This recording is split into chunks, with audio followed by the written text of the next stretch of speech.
let's see the gradient descent and its type.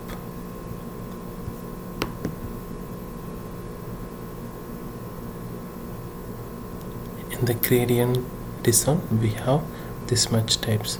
So we know the gradient descent, this is the weight updation formula, then it will go in reach a minimal global minima using the learning rate, and the weight loss will be reduced. Then it will here in the epoch it will use in one epoch it will send. For example, if we have the 10,000 data set, it will send all the 10,000 data set, then get the cost function because we use the 10,000 records, so we use the cost function, then it return the weight with updated value, then the epoch will be happen like this.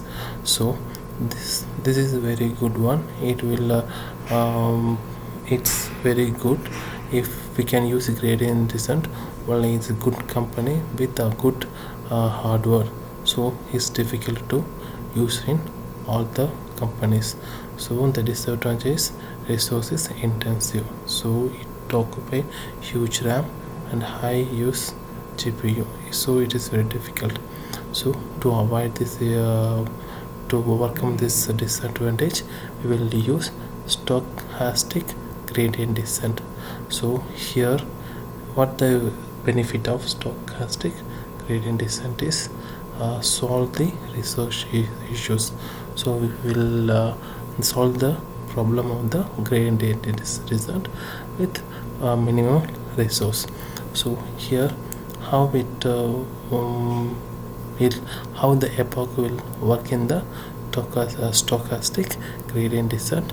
So in one epoch, for example, if you have 10,000 data sets,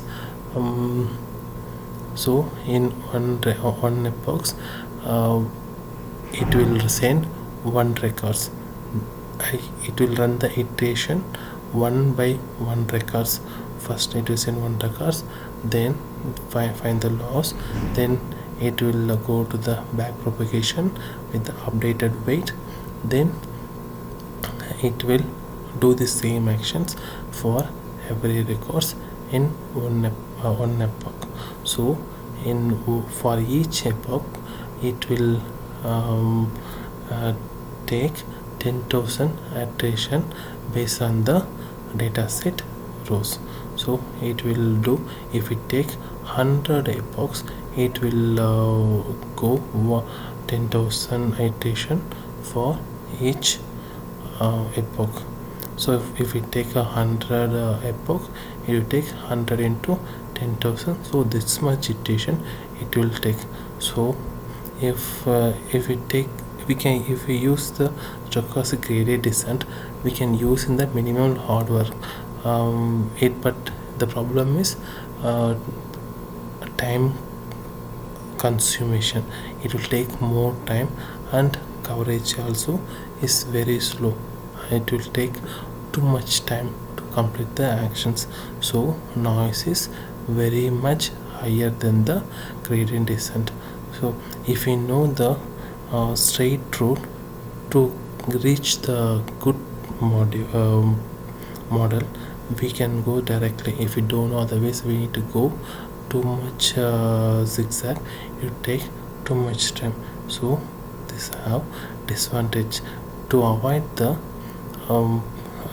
time complexity and the noise, we will use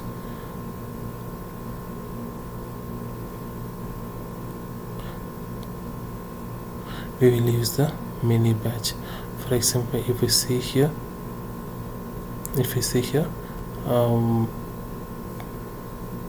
see about the stochastic gradient descent, here one epoch equal to 10,000, so 100 epoch, how much? 100 into 10,000, so it become a very